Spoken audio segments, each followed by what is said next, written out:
त्यांचे टोमणं तर चालूच असतं. 4 माणसाचा स्वयंपाक करायला बाईला 12 वाजते, ते धुणं धुवायला 2 वाजते त्या. तर हे बघा, पोरं शाळेत गेली की हा असा राडा टाकतात आणि पळतात. तर राहिलं काम तर ती सगळं आपल्यालाच करायला लागतं. ती काय काम करत नाही, ती काय नाही. तर चला, तर हे बघा, ब्रश केलेलं सुद्धा उचलून ठेवलं नाही, पावडर डबा तिथंच. आणि मस्तपैकी आता म्हणलं बेसिन क्लीन करून घ्यावं. लिक्विड ओतलं आणि ब्रशनं मस्तपैकी घासून घेतलं म्हणजे खूप छान दिसतं. तर घासल्यानंतर त्याचं जे डाग असते, ते क्षार वगैरे ते सगळं निघून जातात.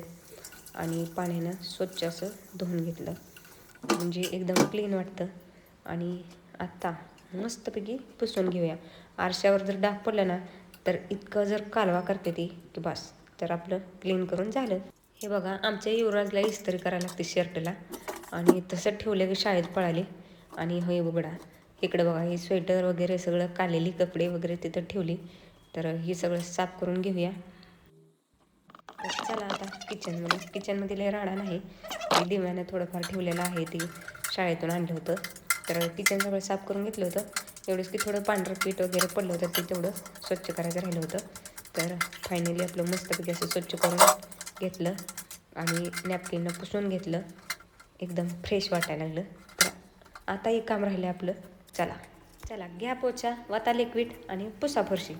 तर मस्तपैकी लिक्विड टाकलं, हलवून घेतलं आणि कट्याखालचं वगैरे सगळं साफ करून घेतलं कड्या कोपऱ्याने.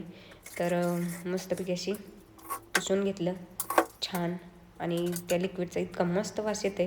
तर आता किचन झालं आणि मध्ये दिसली पिशवी, फॅन वगैरे लावला आणि हे बघा, कॅरीबॅगची पिशवी सापडली. आणि लागते ती कशाला बायकांना, तर लय आमच्या किचनमध्ये ना प्लॅस्टिकच्या पिशव्या तुम्हाला दिसतील लय.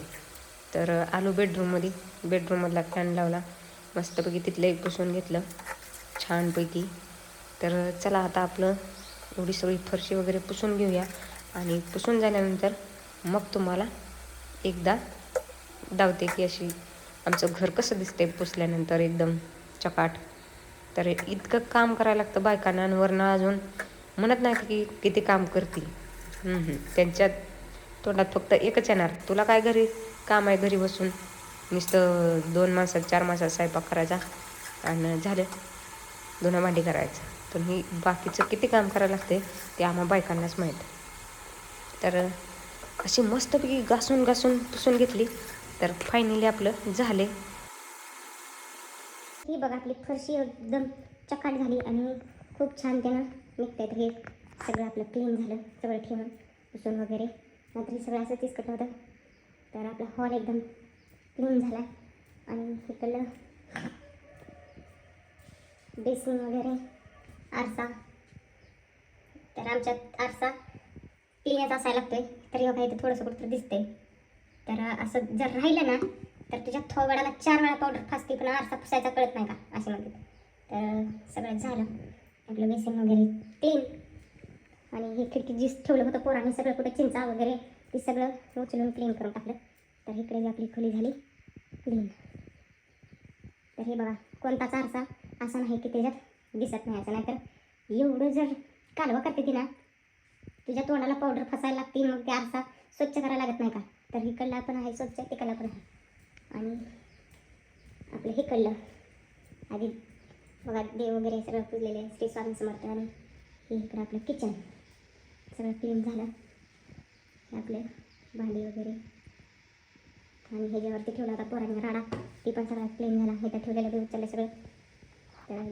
तर चला, फायनली आपलं सगळं क्लीन करून झालेलं आहे. तुम्हाला जर व्हिडिओ आवडला असेल तर लाईक करा, शेअर करा, कमेंट करा. आणि थोड्या वेळ आता बसूया. आणि बाथरूम साफ करायचं राहिले, पण ती करायला परत. चला जाऊ द्या.